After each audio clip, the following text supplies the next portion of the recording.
Good day everyone, this is Group 12. For the topic for today is Immersion Program for Community and Kinds of Community Service.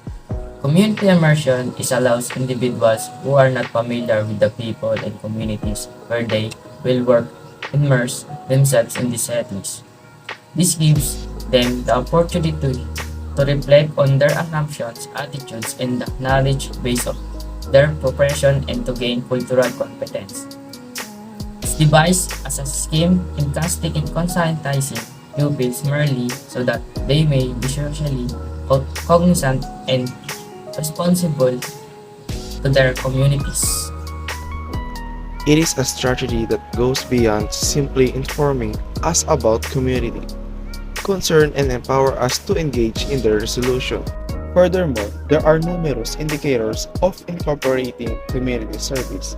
A group may make site visit cooperating with selected families that must hold cardinal sources in formal treatments with individuals or groups, participation in family and community activities, attendance at societal gatherings, and assistance in production activity.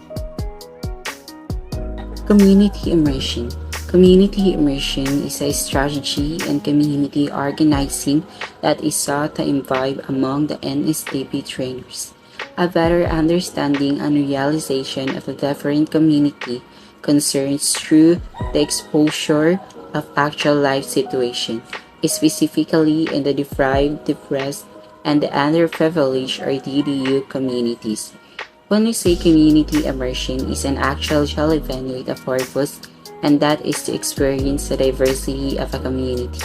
This opportunity offers an individual, specifically the NSTP trainers, a room for improvement and social awareness to a certain community which he or she work in. The essence of having this platform is to let those trainers experience firsthand every possible scenarios a community has let them learn from it. By this being said, they have a foundation where they can manifest their solution to solve the existing problem or current issues a community has since they have experienced how the situation during their time working on the certain community. These are the examples of community immersion activity.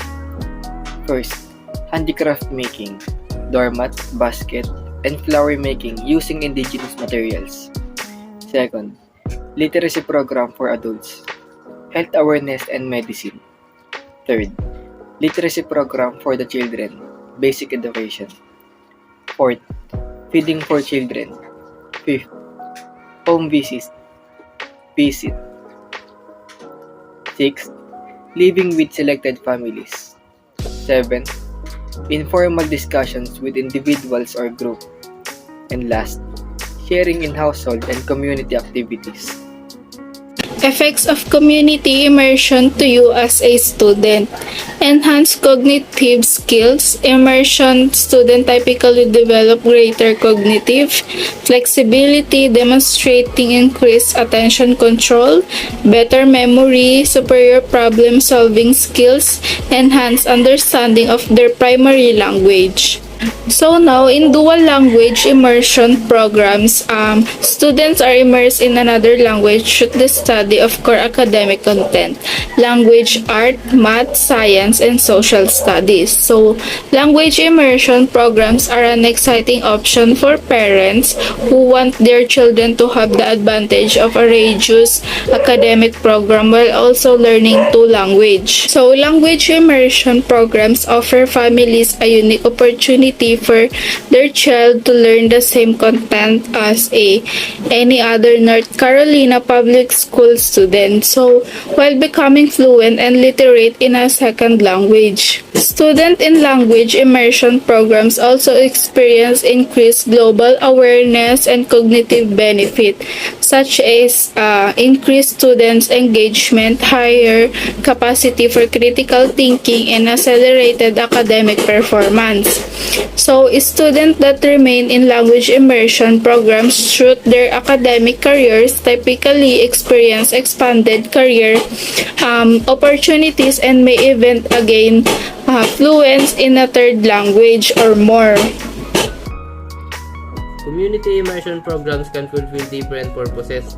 Some of them are designed to help first-year college students adjust to the new community and make connection with each other and other residents. Some school also offers the program as a research opportunity or as a mandatory course requirement. There are others that are designed for students to visit another country and experience the life of another culture.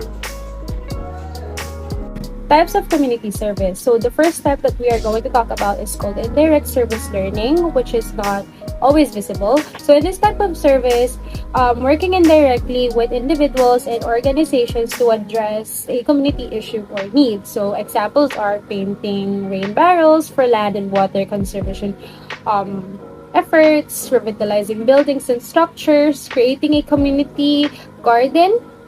And then the next type of community is called direct service learning, and this one is usually visible. So in here, it's where it works directly with individuals and organizations to address a community issue or need. And the examples are tutoring other students and adults, serving meals to the homeless, and then volunteering for disaster services. Next step that we're going to talk about is called the advocacy service learning. And this learning, it's more about planning, conducting, and or creating awareness, initiatives, and events to address a community issue or need. So the examples here are bringing in a guest speaker in discussion on a topic of interest in the community, then educating and promoting pesticide-free lawns among local schools, daycares, and churches, or working with elected officials to draft legislation to improve communities. And the last service learning is called the research-based service learning. In here, it's more of a collecting, analyzing, and or implementing qualitative and quantitative data to address a community issue or need.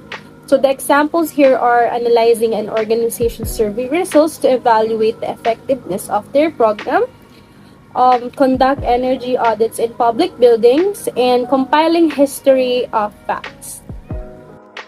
The members is Aldrin Gallardo, Joven Chavez, Edgy Deling, Enric Rowan Dakut, Paulo Forhard, Patrick Langrio, Eliza Cruz, Mary Nicole Cuentas, and Ian Riles.